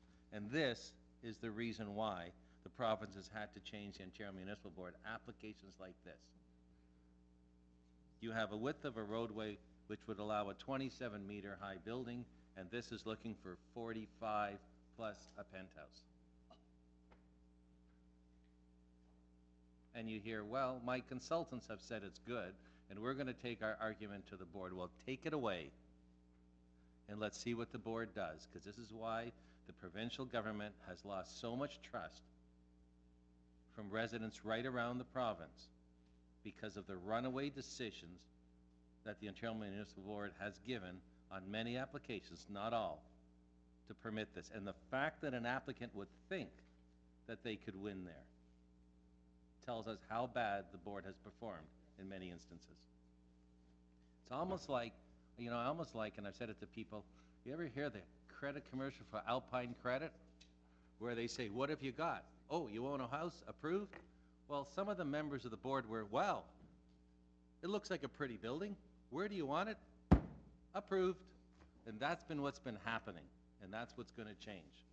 So I hope our staff do the excellent job they can to make sure that this is one where the message is given that the city's not going to take it anymore. Thank you. You've heard the motion. All in favor? Opposed? Carried. Item 34 is next. 97 Roslyn Avenue.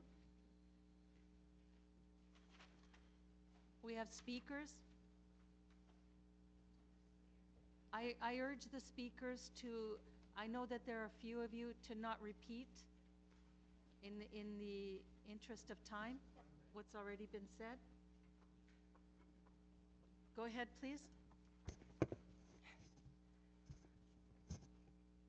Good morning, everyone. Thank you for having us here today. My name is Melanie Agopian Bahudian, and this is my husband, Peter Bahudian. We're here today to present to you our appeal for front yard parking, which we've been engaged in the process of since January of 2017. In terms of the specifics of the appeal, the area shaded in green, which you can see in the image here, is what we're asking for approval for. If approved, it will allow us to build this additional small surface beyond the already allowed for walkway, measuring about 40 square feet. The majority of the parking pad would be on private property, highlighted by the red dashed line in the image. And as noted in the transportation report, the site meets the physical requirements in terms of setbacks and landscaping. Just to set a bit of context, this is our family. We have a small 2-year-old son. His name is Nathaniel, and we're hoping to grow our family in the very near future. We're really looking forward to moving into this home and growing roots into the Lawrence Park North community. We already actually are so excited that we have our son on the wait list for Bedford Park daycare. To orient you on the house itself, it's located at the busy intersection of Mount Pleasant and Roslyn Avenue. We've built a garage in the back off of Mount Pleasant behind our backyard. That's for storage and for overnight parking. However, we appreciate the opportunity to present our specific personal circumstances to make this appeal a valid one, comparables in the neighborhood, and mitigating actions we're willing to take and have already taken to respect the zoning requirements. So we have two personal circumstances that we want to share with you. The first is being able to safely load and unload our family. This is a significant concern for us given it's at a very busy intersection. You may wonder if we can park in the back on the drive behind the garage, but in fact we've tried that, and you can see in the image a car would completely overhang in front of and block the sidewalk. The second personal circumstance we want to share with you is that of accessibility. Peter's parents have significant accessibility challenges. They are both over 80. My father-in-law has Alzheimer's, and they require an accessibility parking permit. So access to the front door is very important to them and to us, and would also resolve the issue of being able to safely load and unload our family. In terms of impact to our neighbors, as it is a corner lot and at an intersection, we have never seen anyone park directly in front of 97 Roslyn. In other words, allowing for front yard parking will in actuality not only have a direct and profound positive impact on our family, but it would also not have any negative impact on available parking on Roslyn, which was confirmed in the transportation report as well. And on the contrary, it would be able to allow us to load and unload without getting in the way of our neighbors by parking on the street. In terms of comparables in the neighborhood, we found that nearly all corner lot homes with a garage out back on the flanking side have sufficient space in front of the garage for parking. In addition, every detached home on our street between Beaucastle and Mount Pleasant have front yard driveways. There's also an example of an existing home on a corner lot with a garage on the flanking side, as well as front yard parking. Without this appeal approved, our home would not have a driveway at all. In terms of minimizing the impact, these are some of the mitigating actions that we've taken. We recognize that one of the city's main concerns is stormwater runoff. As a mitigating action, during our construction, we enabled our immediate neighbor who was having water leaking in their basement the time and access to waterproof their basement, which has resolved that issue. In addition, we plan to finish the front yard parking surface with environmentally friendly, permeable interlock pavers as recommended in the transportation report. And as a corner lot, we will exceed the minimum requirement percentage of soft green landscaped area, even with the front yard parking approved. We are also willing to adjust the choice of the pavers to exceed the city's preferences in terms of specifications if that would help. Furthermore, we are happy to add additional trees on our private property, and we would of course incur the cost of adjustments to the curb. A note on the close results for the polling. They were somewhat inconclusive at 50-50. This shows to us that there is significant support for this appeal, even though we're not yet in the neighborhood and none of those polled would have any intimate knowledge of our personal circumstances. And even more so in our minds is that the result shows this isn't a black and white decision, that there is complexity here, and we hope that will allow you to put more weight on the personal considerations that we have here. In summary, we are appealing for a small parking pad with minimal changes to an already approved walkway.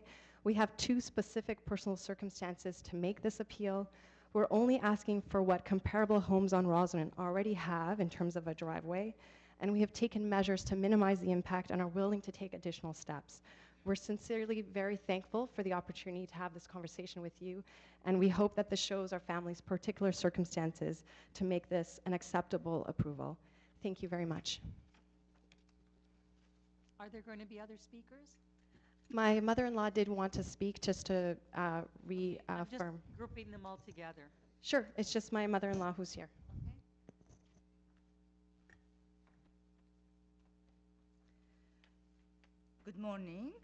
My name is Naver Bahudian, and I am Peter's mother, Melanie's mother-in-law, and the grandmother of the 2-year-old son, Nathaniel. I'm 82 years old. I am a resident of Ward 16 and have lived at 346 Douglas Avenue for about 40 years. As both my son and daughter-in-law work full-time, I'm a support to them and a caregiver to Nathaniel as needed. My husband and I have our own health issues. Therefore, accessibility is a key concern for us.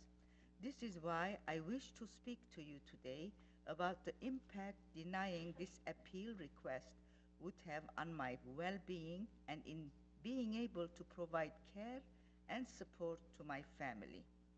My husband suffers from Alzheimer's, no longer drives, and does not provide care to our grandson without my supervision.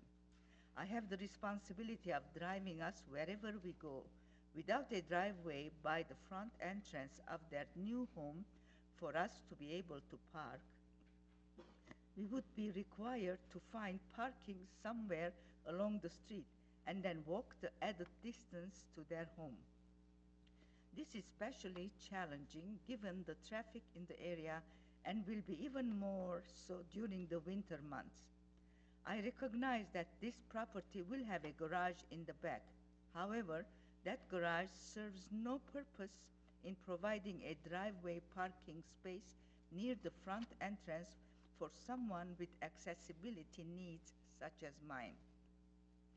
I have had my own experience with the committee in the early 90s when my husband and I applied for an extension to our existing home to accommodate our growing family. Even though there was some opposition, the committee wisely saw through the facts and we were granted our request. It was such a positive change for the efficient functioning of our family. This appeal for a parking space will also make a world of difference in our lives, which is why I am here today. The last point I would like to make is that over the years, I have also received many polling requests, including driveway paving, land severing, and many other changes in my own neighborhood, the majority of which I have not responded to, thinking it makes no difference to me either way. My understanding is that a large number of neighbors polled on this particular appeal also did not respond, which in reality, in my opinion, is more indicative of support than opposition. Again, I appeal to you all for your support, and thank you very much. Thank you. So we have questions. Councillor Burnside, you were first. Who would you like to ask the question of? The applicant. The applicant? Thank you. Thank you. Thank you. Through you to the applicant. Are you building the house or is the house already built? The house is in the process of being built. The exterior is built. We're working on the interior right now. So you're building the house or having the house built? Yes, it's being built for us. Okay. The house that was there before, did it have a driveway at the front? No, it did not. Okay. The garage at the back, it looks fairly wide. Is it like a double wide or 3/4 wide? Yeah, the garage door would be 16 feet wide. Okay. You're building it, and in the picture, it looks like you've already put in a driveway at No, the that's front, just, or a pad or it's something. just gravel. We haven't completed the landscaping, and the gravel's just there so that when materials are delivered, they don't get stuck in the mud. Okay. And I don't know if it was your mother or mother-in-law said, brought up the issue of accessibility and mentioned that she would have to find parking if there was no pad, correct? Correct. Okay. However, I believe your wife said that no one's ever parked in front of the house. Is that correct? That's correct. Yes, that's correct. So parking wouldn't really be an issue. She could still, with the accessibility permit, your mother-in-law or anyone else that had a permit like that would be able to park right in front of the house. They would be able to park there, but they would have to walk the length to get to the front door. So the closer they can be to the front door, the better it is for them. Okay, but parking's not an issue. Can you park on Mount Pleasant as well? There is parking available on Mount Pleasant, but generally there's a lot of commuters that come and park on Mount Pleasant and then go take the subway. So generally Mount Pleasant becomes filled with cars quite quickly. Okay, and then my last question, when you bought the like you're coming now to ask for the parking pad, but when you bought the property, did you ever think that maybe that the parking had to be at the back? It was possible it had to be at the back, but we were also under the impression that it would be possible to get parking at the front based on how we saw all the homes in the neighborhood. Okay, thanks. Councillor Shiner? I'm trying to understand this. Do your parents have an accessible parking permit? They do. So if you wished, you could ask that the spot on the road in front of your home be designated for accessible parking only. Have you considered this? No, We're not aware of that. we didn't know that, but I will still say it's quite a length for them to walk. Yeah, Alzheimer's is not a mobility issue. He's not in a wheelchair, is he? no, Alzheimer's is not. I mean, he does walk very slowly with a cane. No, he has issues with his knee and his hip. Right, but if he parked, But Alzheimer's is the mental ability to be aware of things which is not there.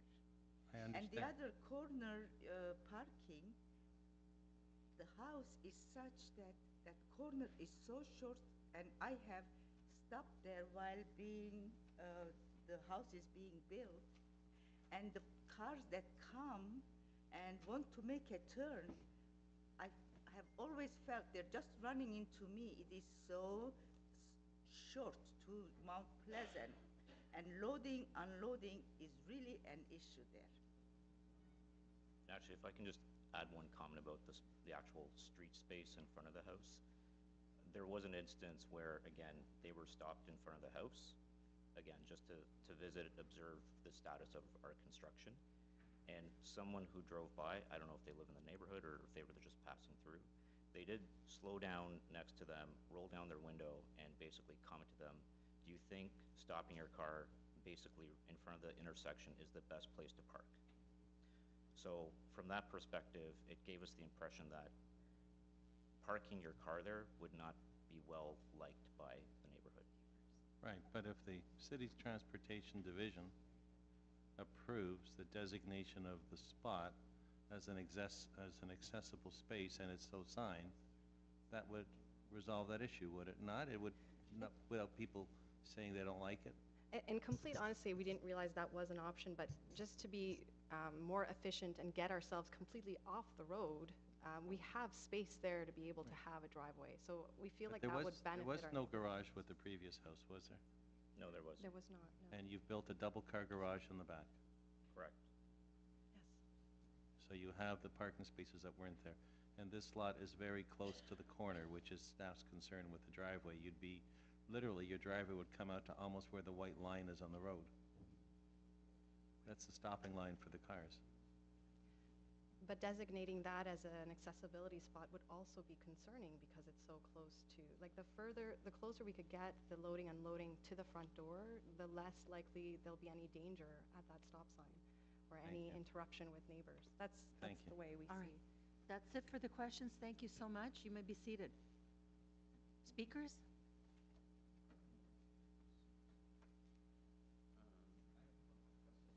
Staff to the floor, please. Councillor Shiner?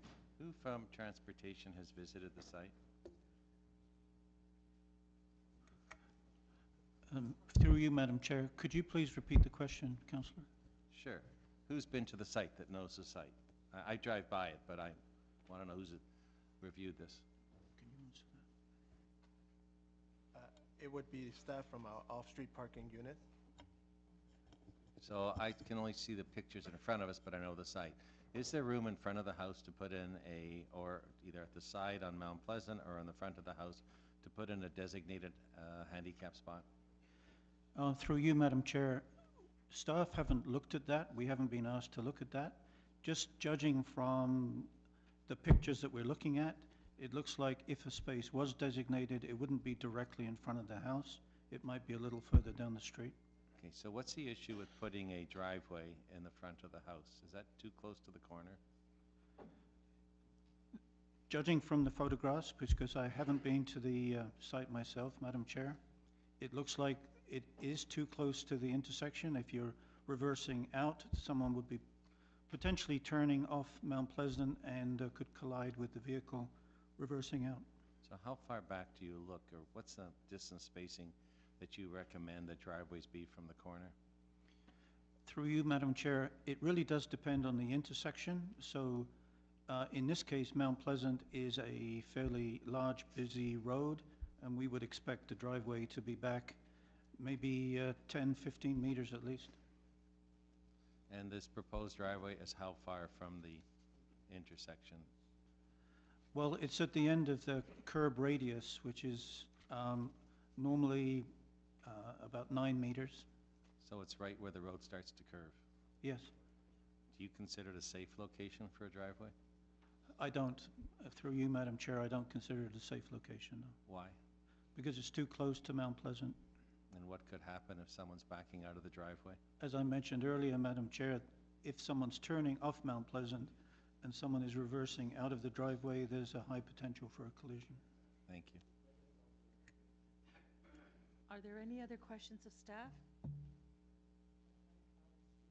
Okay, Councillor Robinson, first speaker. Yeah, just to advise my colleagues, the applicant's been in touch with my office, pretty diligent about connecting with our office and myself.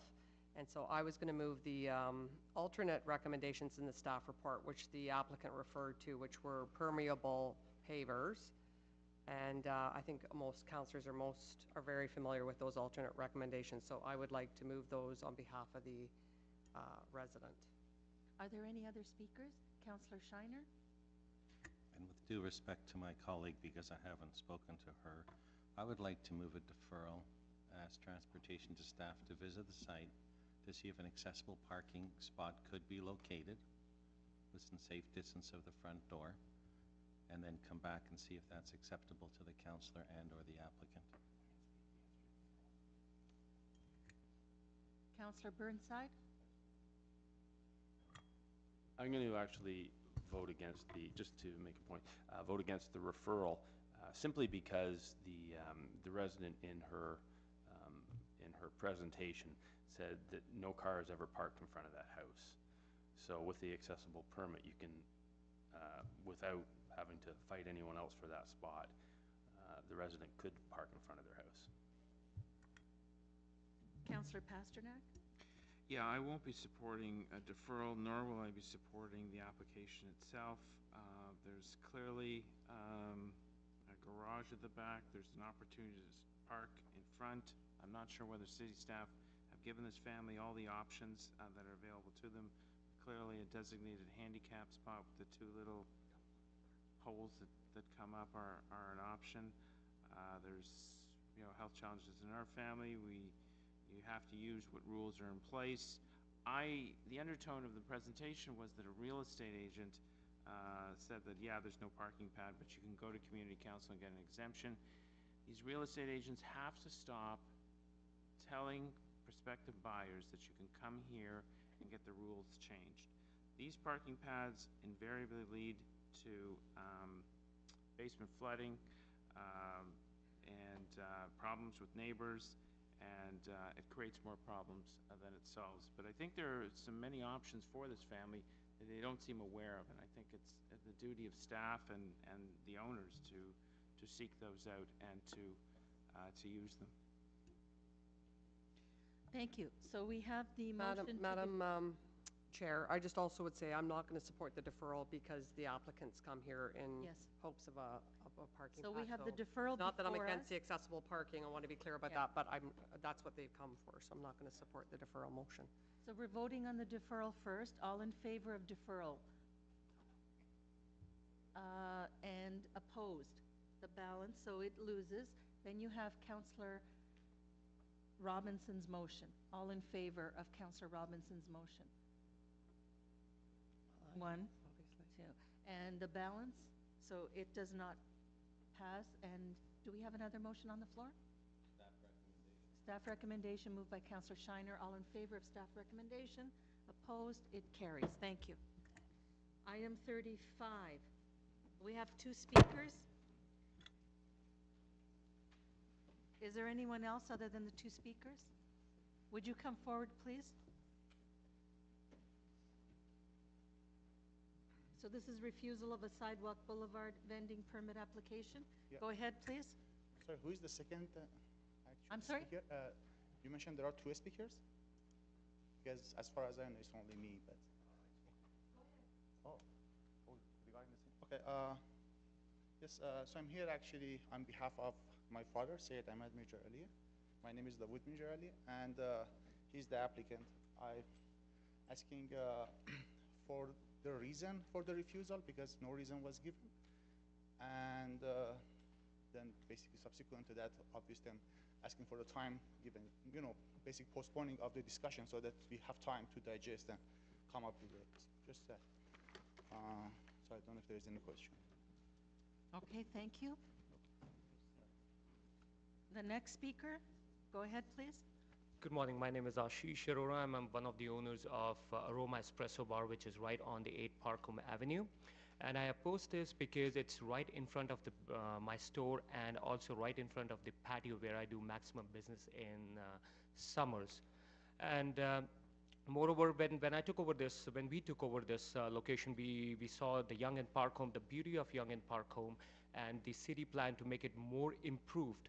And I would say if we have any kind of selling cart over there right at the corner, which will kind of destroy the beauty. Why I'm saying is because if you sell a food openly, there'll be a debris around it. So regardless how much impact you put it, that we have to keep the place clean. There'll be debris which will be floating around in any direction because it makes a tunnel. A heavy wind flows in both the direction. And Aroma Espresso Bar, 8 Parkham Avenue, works with the Menkeys closely to actually maintain both the parks, the Menkeys parks they have right in front of the building to make it safe for the community. And that's the way we are giving back to the community. And this will spoil the beauty of it, as well as we have a Gibson Park and Gibson Museum next to it, which I don't think so. It's a right thing. Thank you. Thank you. Councillor, sir. Okay, sir, there's a question of you. Sure. Councillor Pasternak? So it's your feeling that this is a hot dog cart? Sorry. It's a hot dog cart that's... No, I think he's the applicant and I'm the No, opposer. but I'm just wondering, it is your view that this cart will impede your business, will hurt your business? Yes. And do you think that you're running an Aroma Espresso Bar? Do you think that's the same kind of menu? No, but you're right. It's not the same kind of a menu, but again, it's competition is competition. And on the other hand, it's more of let's keep a competition aside. It's more of why I was attracted to Young and Park Home was kind of because if you see the food trucks right in from the Mel Lastman Square, when I go to the weekends or on the weekdays, my kids are walking with me, and you see the debris around it, and they're just kicking off, and that's when I have to bend down, put it into the garbage box because people, they just throw around the stuff, so which spoils the beauty. And that's where I think it's too much garbage. Somebody has to do something. That's what the feeling I get every time. So it's a littering issue. It's a littering issue. So regardless, there are dustbins, there are garbage bins. People, you know what I'm saying? People are people, human nature. Okay, they throw it in the ground. Yeah. And it's for that reason that you're objecting to this application. It is majorly because I'm working with the Menkeys as well as to maintain that garden very well so that it can be safe for the families, enjoy the evenings over there, which will cause more load on us as well. Because again, the debris can flow anywhere with the wind. Is it possible that this could improve your business, the people wanting, I guess it's a hot dog and whatever, may also want coffee afterwards? Or? I do whatever math, but it'll not improve. I do whatever math, it'll not improve. It'll more impact over the period of time to the community, to the Young and Park Home, and to the business as well. Thank you, sir. Thank you so much. Councillor Fillion. Thank you. I'm moving the staff recommendations to refuse the permit. And just briefly, the food retailers along this section of Yonge Street really struggle because they have to pay so much in rent and property tax, and we are having difficulty attracting quality food retailers such as Aroma, and we need to do what we can to support them. This is an inappropriate location. In addition to that, at some point, please God, in the near future, we will be tearing up the street, and we would have to be moving all of the food vendors. Once the street is rejuvenated in whatever form, I would hope to see some food vendors, but I think they should be food vendors that are connected with some of the local food retailers. For example, a food cart that would sort of introduce and showcase Korean food or Persian food some of the great small restaurants we have in the area, maybe get some of those out on the sidewalk as well. But that, you know, that all has to be done after we rebuild the place, but this application is inappropriate.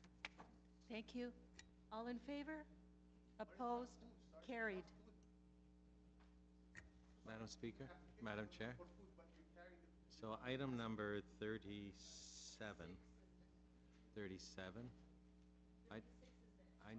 when it gets to it, or we can do it now, I'm just gonna move a deferral. The applicant has asked for a deferral on the item, as they couldn't attend today. 36 deferral too? Sorry. For item 37, Councillor Shiner informs me that the applicant has asked for My office to defer it to the next meeting. to the next meeting of Community Council? Yes. All in favor? Opposed? Carried. For item 36, oh yes, item 36, I want to move the exemption.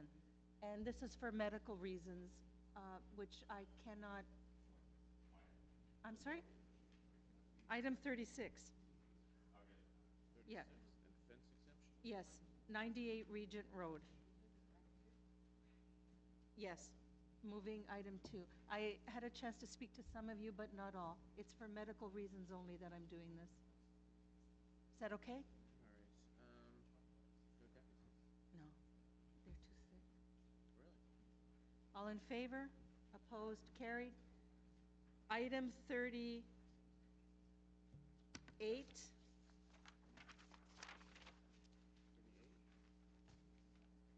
211 Rumsey Road, Councillor Burnside. I understand that there are people here to speak to this item? Yes, but I've spoken to both parties who had planned to speak, and they've agreed to a deferral to hopefully sort this issue and other neighbor issues out. So we're looking for a deferral for 2 months, so till I believe the June meeting. June meeting. All in favor? Opposed? Carried. Councillor Robinson, you have items outstanding? Okay, so item 11, please, let's turn to that first. To that, Madam Chair, it's a preliminary report. We've consulted. Let's say the address. Oh, okay. It's 2535, 2537 Bayview Avenue. Okay. Hooray, more townhouses on Bayview. Can't have enough. And so this is just expanding the notification area for the residents, and we've consulted with the local ratepayers association. The clerks have the motion, if they could kindly put it on the screen.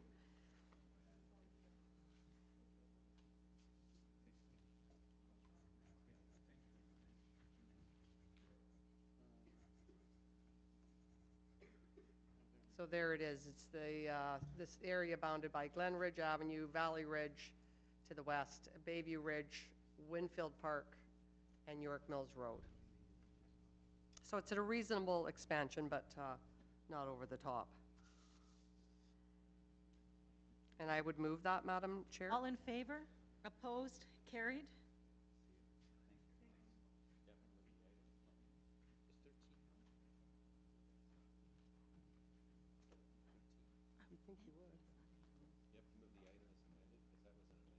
Okay, the item as amended, please. All in favor? Opposed? Carried. Is Anthony back there? Yes, he is. He was.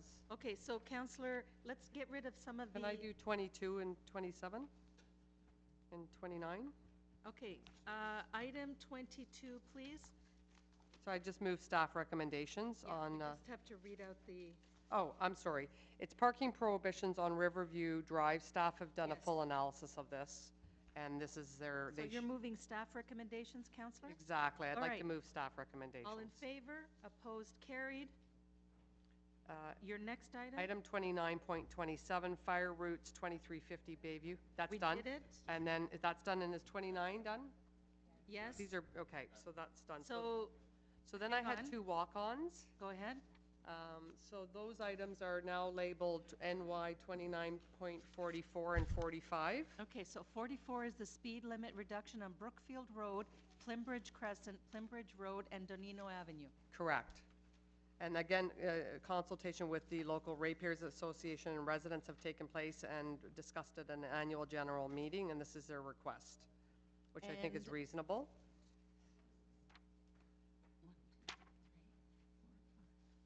We just need quorum, hang on.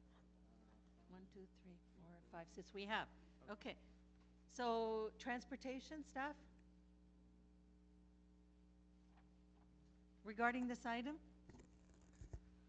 Yes, staff are aware of that item and they do not have objections to it. Thank you. All in favor? I'd move that. Opposed?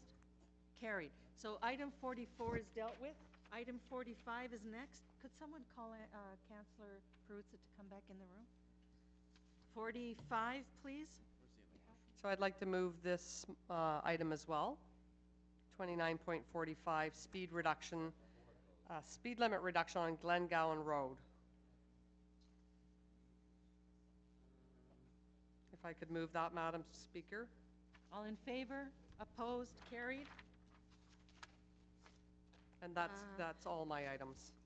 Councillor Peruzza, we have some outstanding items in your ward. Item 13 first.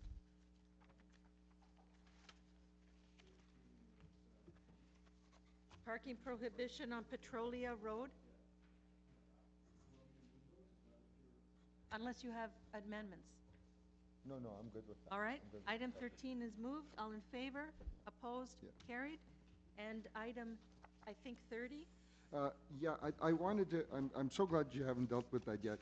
Could I defer that for a couple of cycles to be able to meet with staff and to go through the details of the, June? June or July? June. How about July? We'll do it in July, it'll be fine. Because it's a busy next little while, and I just wanted to be able to go out there and just All take a right, look at the so roads, the conditions and so on, okay? To the July meeting, to Thank our you. last meeting of Thank you Community so much, Council yeah. this year. Thank you. All in favor? Opposed? Carried. Councillor Carmichael Greb, item 40, and then item 41. Yes. 40 is the request for speed limit reduction around Old Orchard Playground. Yes, this is both streets, kind of, the north-south Gray Road ends at Deloraine in the south and Old Orchard in the north, and so it's kind of a straight shoot on either side. We've just put in a new playground. It was busy before, it'll be even busier now, and we're working to put in some sidewalks and stop signs, but at this point we need to lower the speed limit around the playground because there is high pedestrian volume at this location. So I will be moving the reduction in speed. All in favor? Opposed? Carried. Item 41, request for a speed limit reduction on all local streets in Ward 16 to 40 km/h. So this is just similar to what Councillor Cole did a couple meetings ago. There are a couple of not even full streets, just like single blocks left that are still at 50 kilometers that got left out of changes. I have one where it goes from 50 to 40 to 30 to 50 for one block. So I'm just making consistent 40 where it's not 30 and a more consistent speed limit throughout the neighborhoods. Any questions? All in favor? Opposed? Carried. Is that it, Francine? Councillor Cole? Councillor Cole, you have a motion to introduce and enact certain bills? I do, Madam Chair, that the North York Community Council pass and declare as bylaws Bills 360 to 370 and Bill 372 prepared for the April 4th, 2018 meeting 29 of the Community Council. Shall these bills be passed and declared as a bylaw? All in favor? Opposed? Carried. Councillor Robinson, you have a motion to introduce and enact the confirming bill.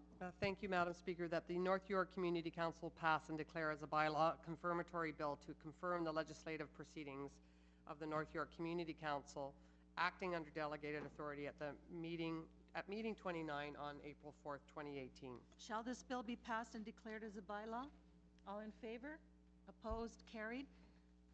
Before adjourning the meeting, I just want to give my warmest congratulations to Mr. Will Johnson on his promotion. Well-deserved. Thank you, everyone. Meeting is adjourned.